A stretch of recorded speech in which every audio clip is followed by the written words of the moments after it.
Hey everybody, it's Neil, and check out this, what we are going to be putting into the house. Now, this is the Generac Generator, and this is going to keep our house with power when the power goes out, which happens way too often, unfortunately. But this is going to be cool, so I'm going to show you guys in a few minutes what it's like installed.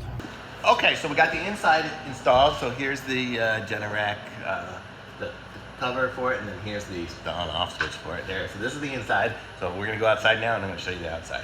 Okay, so here we are. Here's the outside. We got it on a little pad here, and we got the wires going into the house. And this is what it looks like here. You know, it's just a nice little white box. The green light on the end.